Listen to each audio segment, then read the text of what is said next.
September 1944. The transport ship rolled through heavy Pacific swells, its cargo hold filled with men who had expected to die rather than surrender. 300 Japanese soldiers, captured during the bloody battles for Saipan and Guam, sat in stunned silence as the American vessel carried them toward an unknown fate. Their faces, weathered by months of jungle warfare, bore the hollow expressions of men who had violated the most sacred principle of Imperial Japanese military doctrine. They had chosen capture over death. The shame was unbearable, but the fear of what awaited them in America was even worse.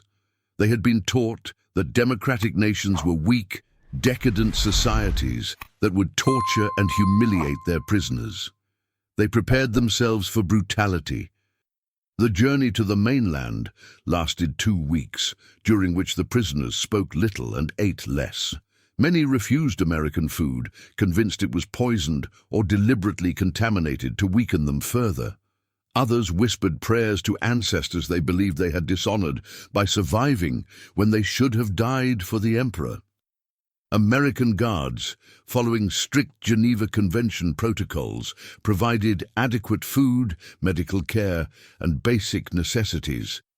But the cultural gulf between captor and captive seemed impossible to bridge. The Japanese soldiers interpreted every act of American efficiency as preparation for systematic degradation that would begin once they reached enemy soil. When the transport finally docked at San Francisco, the prisoners were transferred to a convoy of buses that would carry them inland to Camp Livingston, Louisiana. Through dusty windows, they caught their first glimpses of American civilian life.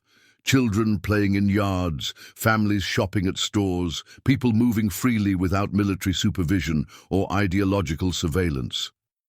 These scenes were deeply unsettling to men who had lived their entire lives under a system where individual freedom was subordinated to state control and military discipline.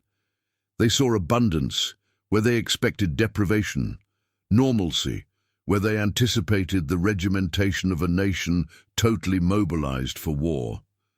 The disconnect between their expectations and observed reality created a psychological dissonance that would only deepen in the months ahead.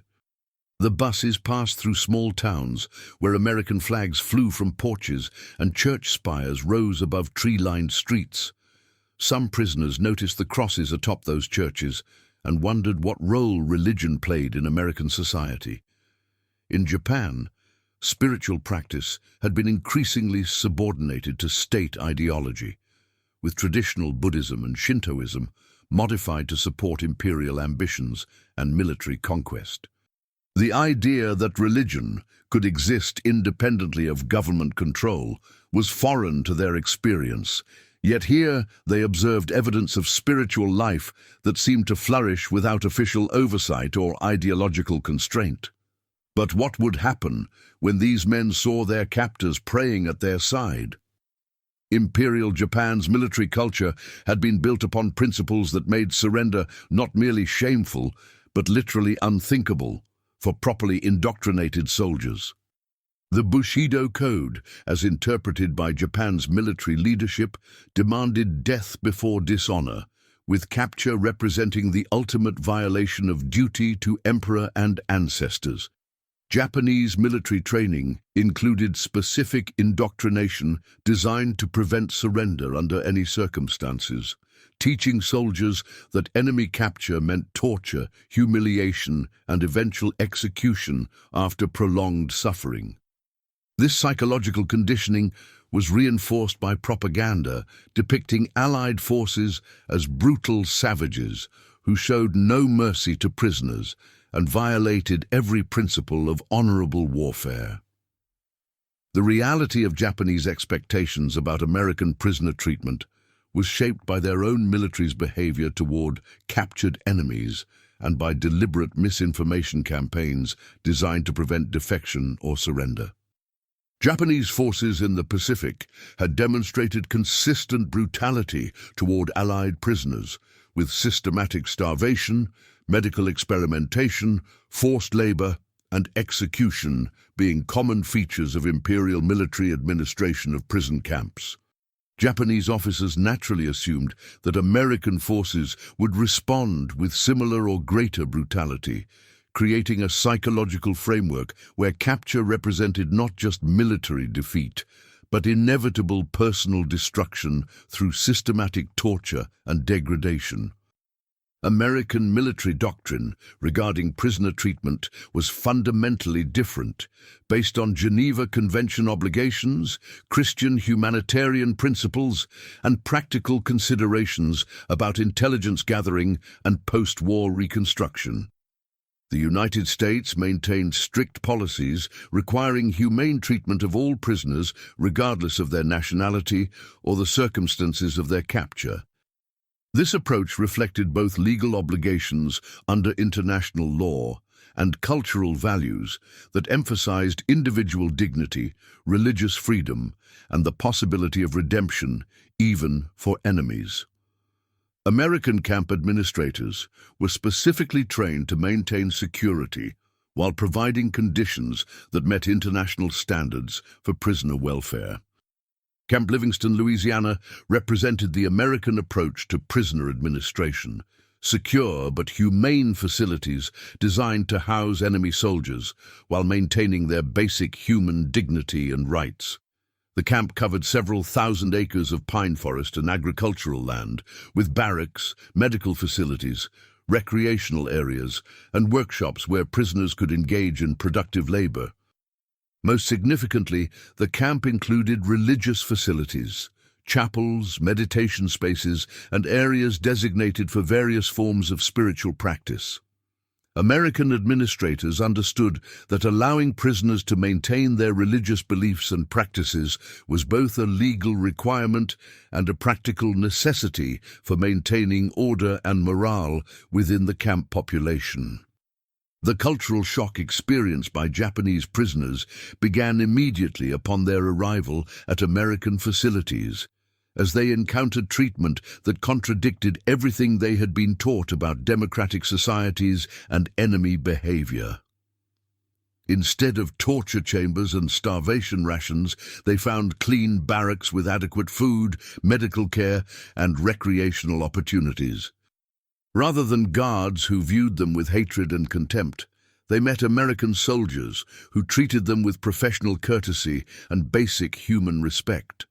This disconnect between expectation and reality created profound psychological confusion among prisoners who had been prepared for martyrdom, but found themselves experiencing better living conditions than many had known in the Imperial Army. Religious freedom within American prisoner camps represented a particularly stark contrast to Japanese military culture, where spiritual practice had been increasingly subordinated to state ideology and military discipline. In Imperial Japan, traditional religious observances were modified or suppressed when they conflicted with loyalty to the emperor and commitment to military conquest. Buddhist temples and Shinto shrines were required to promote imperial ideology, while individual spiritual reflection was discouraged in favor of collective devotion to national objectives.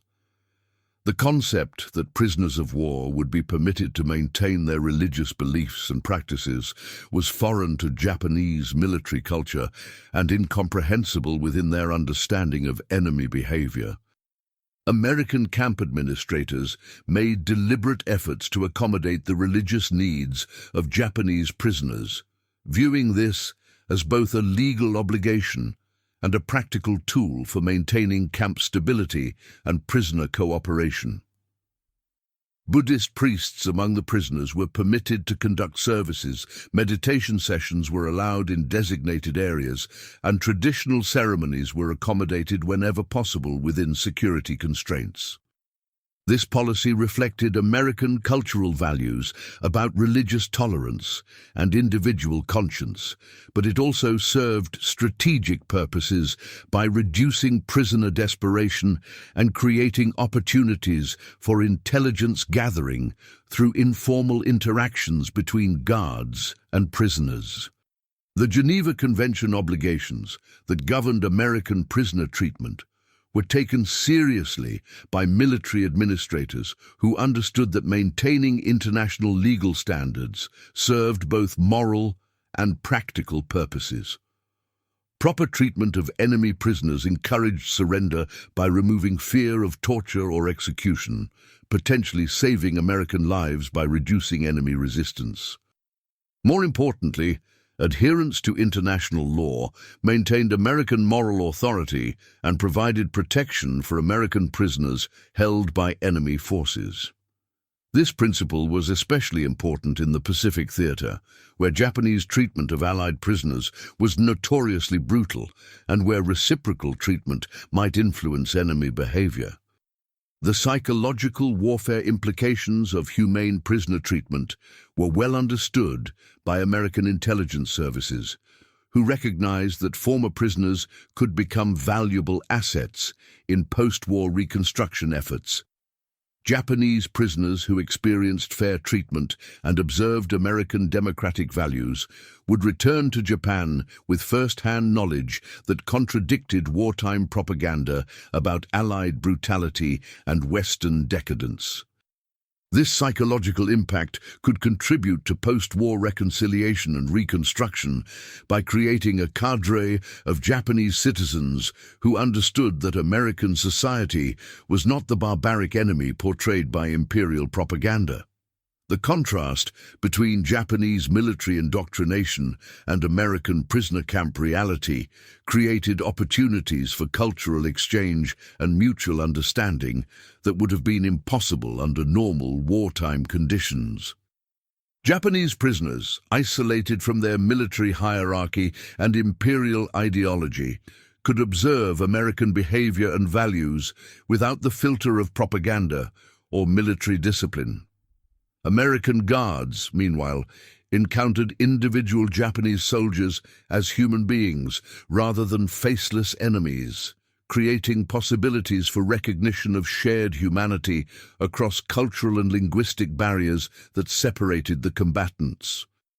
The first Sunday morning at Camp Livingston dawned clear and humid, with Louisiana sunlight filtering through tall pine trees that surrounded the prison compound's orderly rows of barracks and administrative buildings.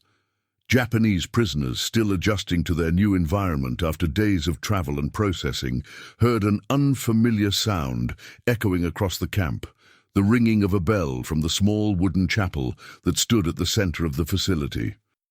The building was simple, but well-maintained, with white-painted walls, a modest steeple, and a wooden cross that caught the morning light. For many prisoners, this was their first encounter with Christian architecture, and they observed the structure with curiosity mixed with apprehension about its purpose in their daily routine. Sergeant Hiroshi Tanaka, a veteran of campaigns from China to Saipan, watched through his barracks window as American guards began moving toward the chapel in small groups. Their behavior was different from the military precision he was accustomed to, relaxed, informal, almost casual, as they gathered for what he assumed was some kind of mandatory military formation. But as he observed more carefully, Tanaka noticed something unexpected. The American soldiers were not carrying weapons or wearing full combat gear. Instead, they walked slowly, some carrying small books, others with their heads slightly bowed as if in contemplation. This was not military discipline as he understood it, but something else entirely that he could not identify or comprehend. Private Kenji Nakamura, barely 20 years old and captured during his first major battle, had positioned himself near the barracks door where he could observe the chapel without being obvious about his curiosity. As American guards continued gathering, he noticed that some were removing their helmets and tucking them under their arms. Others smoothed their hair or adjusted their uniforms in ways that suggested preparation for a formal ceremony.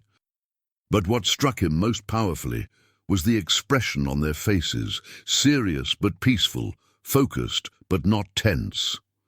These were the same men who had guarded them with professional efficiency during transport and processing, yet now they seemed transformed into something different, something that challenged every assumption he held about enemy soldiers and their motivations. The chapel door opened, and Japanese prisoners throughout the camp stopped their morning activities to observe what would happen next. An American military chaplain emerged, identifiable by his uniform insignia and the small cross pinned to his collar. He was a middle-aged man with graying hair and a calm demeanor that reminded some prisoners of Buddhist monks they had known before the war. But this was an enemy religious leader, someone who should represent everything alien and threatening about American culture. Instead, he moved with quiet dignity and welcomed both American guards and prisoners with identical gestures of invitation that seemed to make no distinction between captor and captive, friend and enemy. What happened next would be seared into the memory of every Japanese prisoner who witnessed it. American guards began entering the chapel alongside Japanese prisoners who had been invited to attend the Sunday service. There was no segregation, no hierarchy of seating that reflected military ranks or national allegiances. American soldiers sat next to Japanese soldiers, enemy beside enemy, in simple wooden pews that made no distinction between victor and vanquished.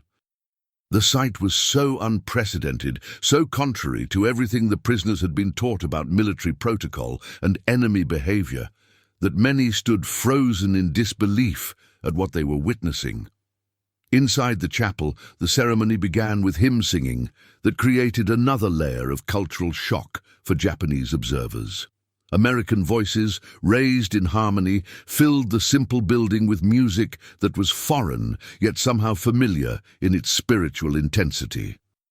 Some guards sang with obvious familiarity and devotion, while others simply listened respectfully to melodies they seemed to find meaningful and comforting. Japanese prisoners, unable to understand the words but moved by the evident sincerity of the participants, found themselves experiencing emotions they had not felt since childhood visits to Buddhist temples with their families before militarization transformed Japanese spiritual life into an instrument of state policy. The chaplain's sermon, delivered in English that few prisoners could understand, nevertheless conveyed something that transcended language barriers through tone, gesture, and evident conviction. He spoke of peace, forgiveness, and the common humanity that connected all people, regardless of nationality or the circumstances that had brought them together. Several American guards nodded in recognition of familiar themes, while Japanese prisoners struggled to comprehend how enemy soldiers could publicly express beliefs that seemed to emphasize reconciliation rather than hatred, understanding rather than vengeance. This was spiritual teaching that bore no resemblance to the militaristic ideology that had dominated their lives for years. The most profound moment came during the prayer, when the chaplain invited everyone present to bow their heads in silent reflection. American guards throughout the chapel immediately responded, lowering their heads and closing their eyes in attitudes of reverence that shocked Japanese observers who had never seen enemy soldiers display anything resembling spiritual humility. These were the same men who carried weapons and maintained camp security, yet now they demonstrated vulnerability and introspection that seemed to contradict everything prisoners had been taught about American character and military culture. The sight of armed guards praying beside unarmed prisoners created a cognitive dissonance that challenged fundamental assumptions about the nature of warfare and enemy behavior. Private Nakamura later wrote in a secret diary that he smuggled back to Japan, "The Americans do not separate themselves from us when they speak to their God. The guards put down their weapons and bow their heads like children. I do not understand how soldiers can show such weakness to their enemies, yet they seem stronger for it, not weaker." His words captured the confusion and amazement felt by many prisoners who witnessed American religious practices that seemed to turn military hierarchy and wartime hatred upside down. The enemy was revealing aspects of their culture and character that Japanese propaganda had never acknowledged or prepared them to understand. As the service continued, more Japanese prisoners gathered outside the chapel windows, straining to observe this unprecedented display of American spiritual life. They saw guards and prisoners sharing hymnals, participating in responsive readings despite language barriers, and joining together in moments of silent prayer that seemed to transcend national boundaries and military conflicts.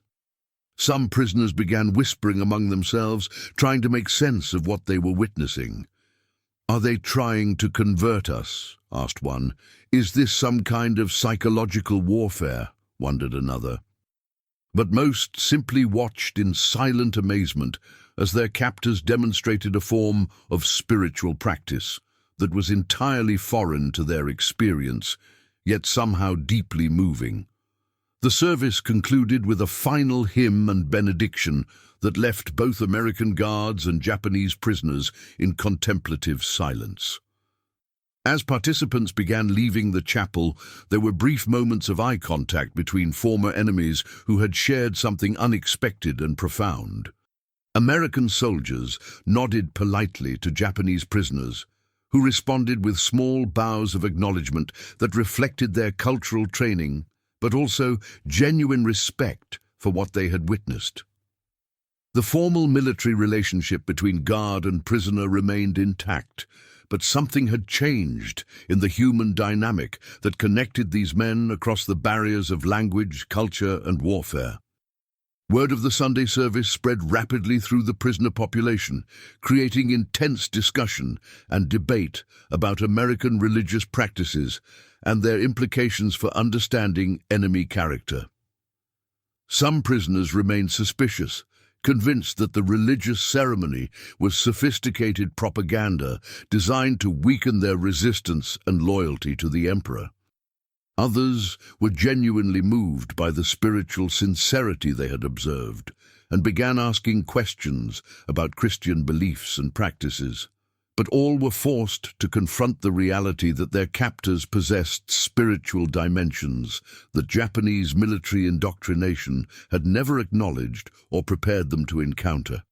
The psychological impact of witnessing American religious freedom extended far beyond the immediate emotional responses of individual prisoners. For men who had lived under a system where spiritual practice was subordinated to state ideology and military objectives, the sight of soldiers freely expressing religious beliefs represented a form of liberty they had never experienced. The realization that American military culture could accommodate personal spiritual reflection without compromising military efficiency challenged their understanding of democratic society and individual freedom.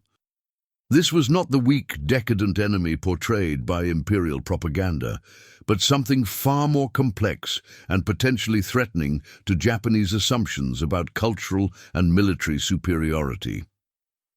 In the days following the first chapel service, American guards noticed subtle changes in prisoner behavior and attitudes. Some Japanese soldiers began approaching guards with questions about Christian beliefs, American culture, and religious freedom. Others requested permission to establish their own Buddhist meditation sessions, which was granted without hesitation by camp administrators who viewed religious accommodation as both a legal obligation and a practical tool for maintaining camp stability. These interactions created unprecedented opportunities for cultural exchange between enemies who discovered shared human experiences of spiritual seeking and religious devotion that transcended national boundaries and wartime animosity. The weekly rhythm of Sunday services became a focal point for prisoner observation of American culture and values. Japanese soldiers who had initially watched from a distance gradually began accepting invitations to attend, creating integrated religious services that would have been unimaginable in any other context. American guards, following their own military training and personal convictions, continued treating all participants with equal respect and dignity, regardless of nationality or language barriers.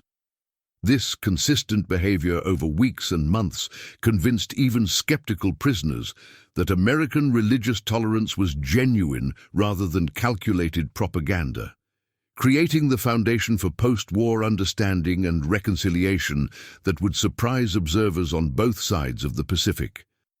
The psychological transformation experienced by Japanese prisoners following their first exposure to American religious practices created ripple effects throughout Camp Livingston that extended far beyond the chapel walls.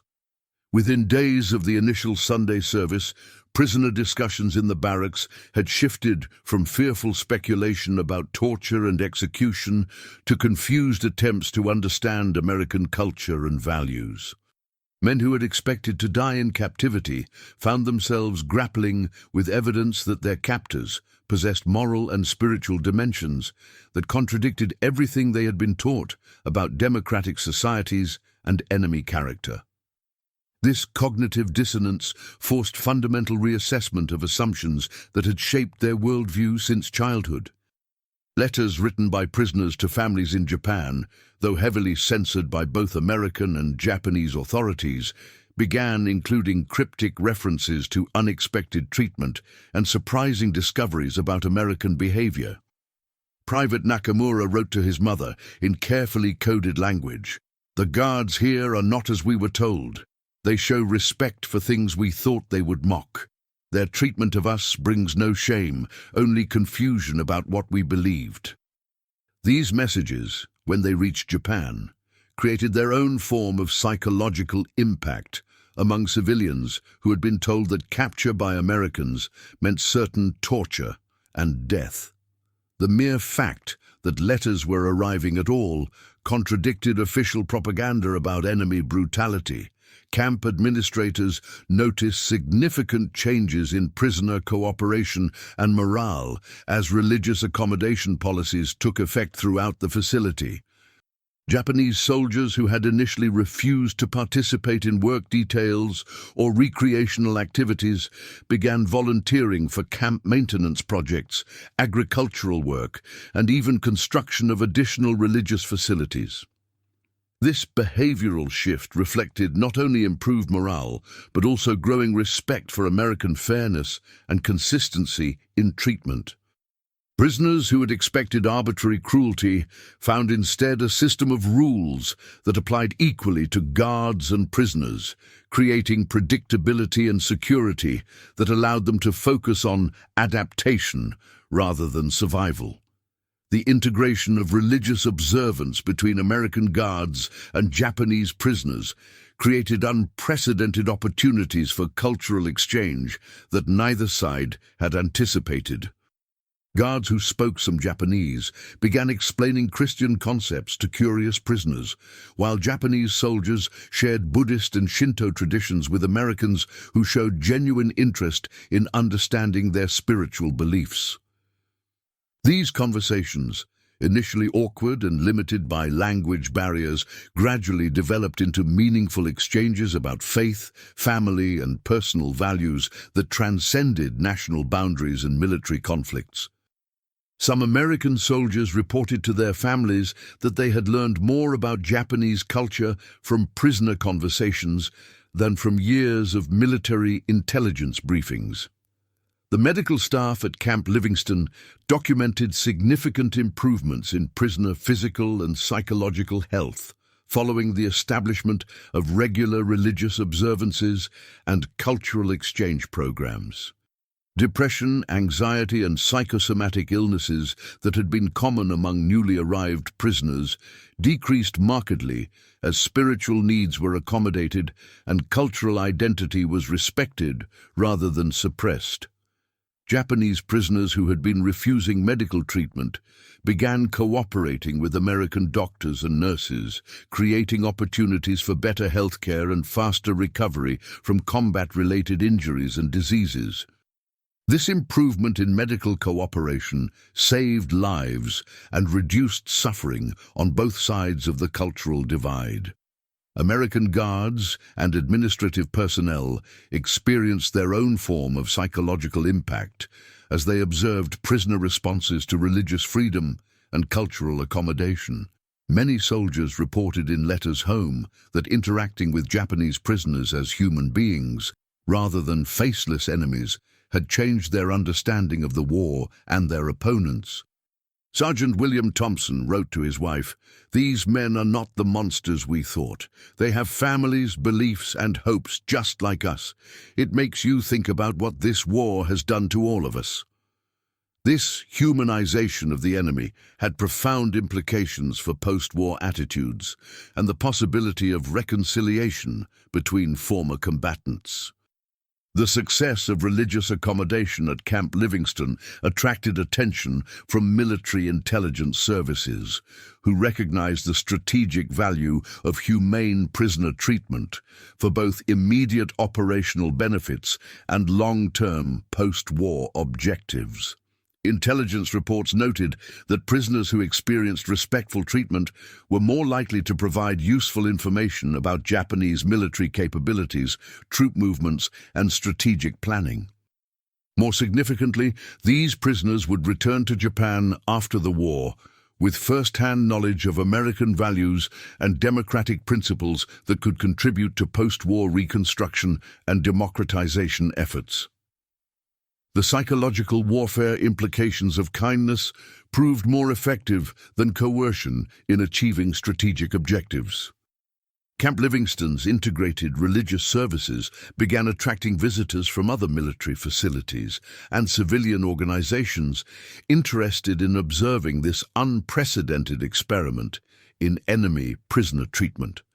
Military chaplains, academic researchers, and government officials came to study the methods and results of cultural accommodation policies that seemed to be producing remarkable outcomes in terms of prisoner cooperation, camp security, and morale maintenance. These observations contributed to policy modifications at other prisoner camps throughout the United States, spreading the Louisiana model of humane treatment and religious freedom to thousands of additional enemy prisoners. The establishment of prisoner-managed Buddhist and Shinto observances within the camp created additional opportunities for cultural understanding and mutual respect between captors and captives. American administrators provided materials and space for traditional Japanese religious practices, while Japanese prisoners demonstrated meditation techniques, calligraphy, and ceremonial procedures that fascinated their American observers. These cultural exchanges, documented in camp records and personal accounts, provided evidence that enemies could maintain their distinct identities while coexisting peacefully under appropriate conditions of mutual respect and accommodation. Japanese prisoners who assumed leadership roles in organizing religious and cultural activities found themselves acting as informal ambassadors for their nation and culture, explaining Japanese customs and beliefs to American audiences who had previously known Japan only as an enemy to be defeated. These prisoners, many of whom were educated men with backgrounds in business, education, or government service, proved capable of articulating sophisticated perspectives on Japanese society and culture that challenged American stereotypes and propaganda images.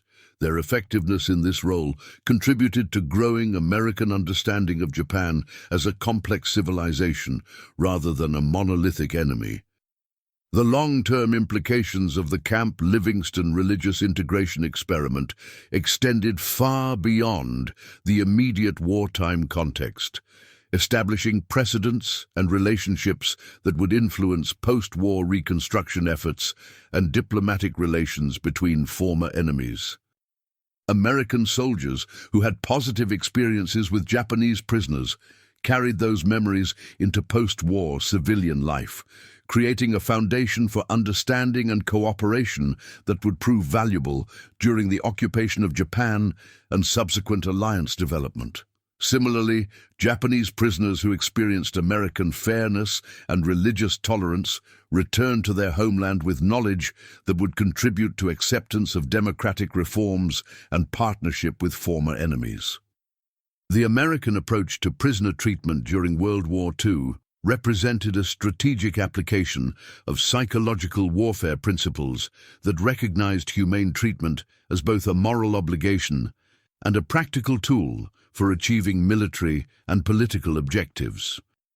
Unlike traditional concepts of psychological warfare that emphasize demoralization and intimidation, the American model demonstrated that kindness and respect could be more effective than cruelty in producing desired behavioral changes among enemy personnel.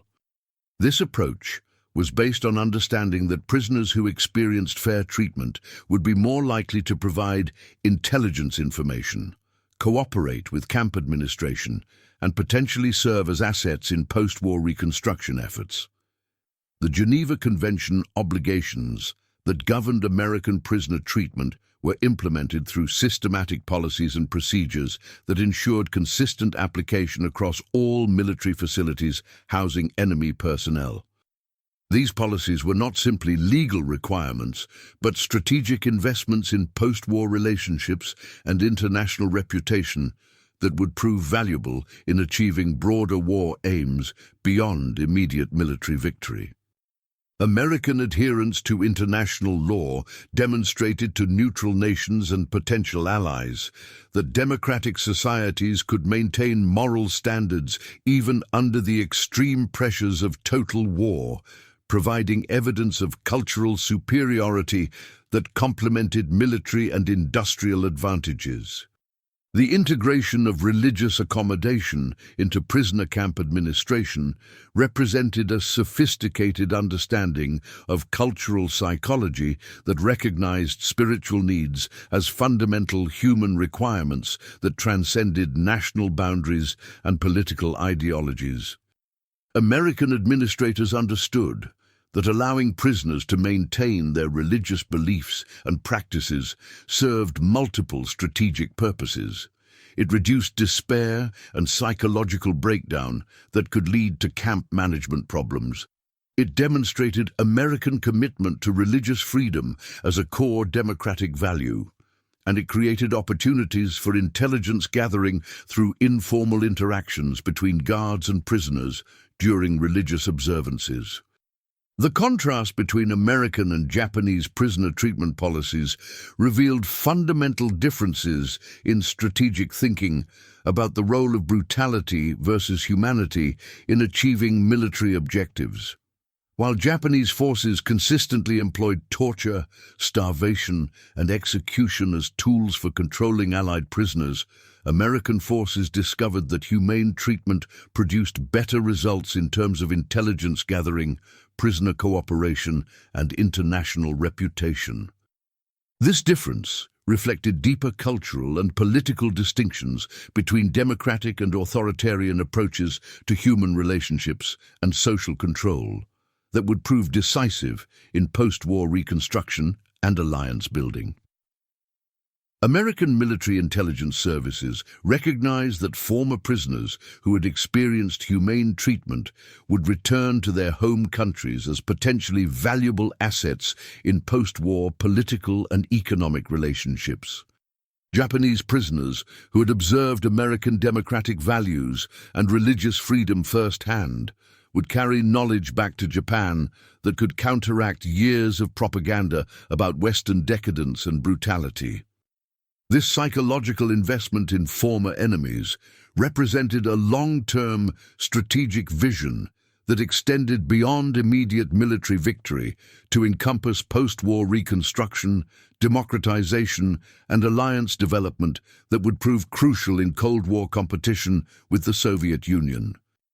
The documentation and analysis of prisoner reactions to American treatment provided valuable insights into Japanese psychology, culture, and social organization that enhanced American understanding of their enemy and informed strategic planning for post-war occupation and reconstruction.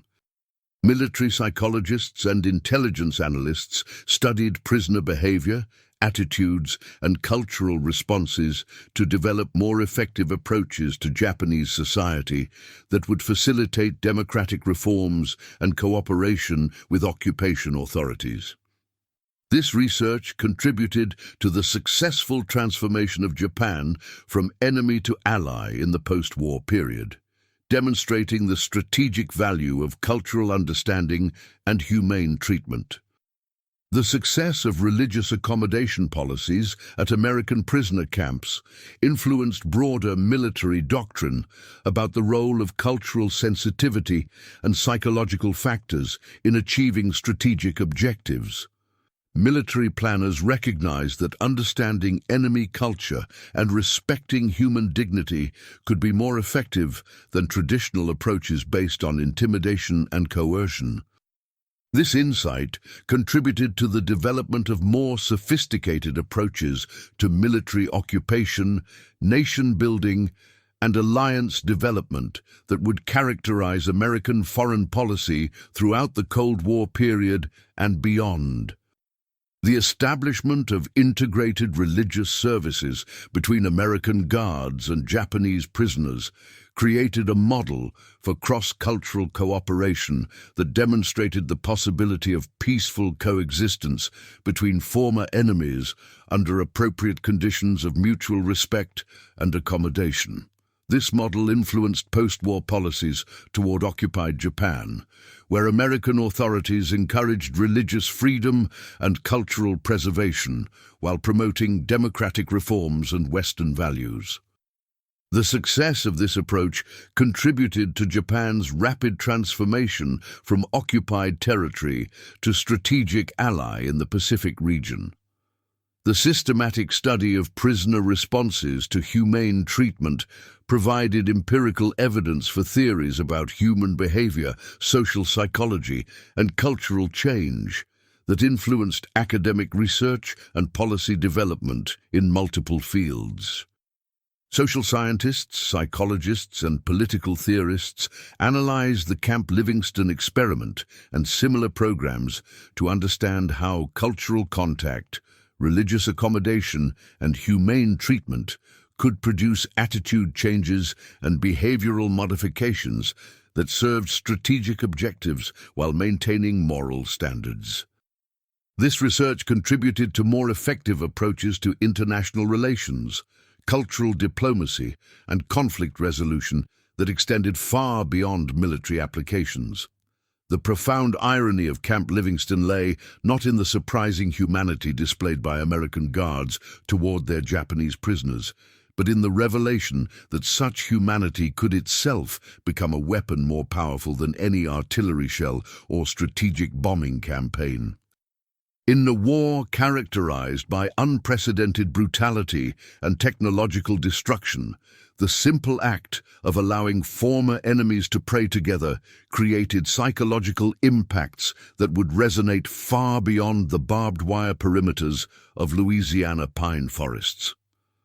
Japanese soldiers who had prepared for torture and death instead encountered a form of strength they had never imagined. A democratic society confident enough in its values to extend religious freedom even to those who had sought to destroy it. The transformation experienced by Japanese prisoners reflected deeper truths about the nature of cultural conflict and the possibility of reconciliation between societies that appeared fundamentally incompatible. Men who had been indoctrinated to believe that surrender meant ultimate dishonor found themselves discovering that their captors possessed spiritual dimensions that transcended national boundaries and military obligations. The sight of American guards bowing their heads in prayer beside enemy prisoners challenged every assumption about democratic weakness and authoritarian strength, revealing that true power might reside not in the ability to compel obedience through fear, but in the capacity to inspire respect through consistent moral behavior. The strategic implications of this cultural revelation extended far beyond immediate wartime benefits, establishing foundations for post-war relationships that would prove crucial in transforming Japan from conquered enemy to trusted ally. Japanese prisoners who witnessed American religious tolerance and democratic values carried that knowledge back to their homeland, where it contributed to acceptance of democratic reforms and partnership with former enemies. The psychological investment in humane treatment thus produced dividends that exceeded any immediate military advantage, demonstrating that kindness could be both morally correct and strategically effective in achieving long-term national objectives. The lessons learned in the pine forests of Louisiana revealed fundamental truths about human nature and the possibilities for understanding between enemies who recognized their shared humanity despite cultural differences and political conflicts.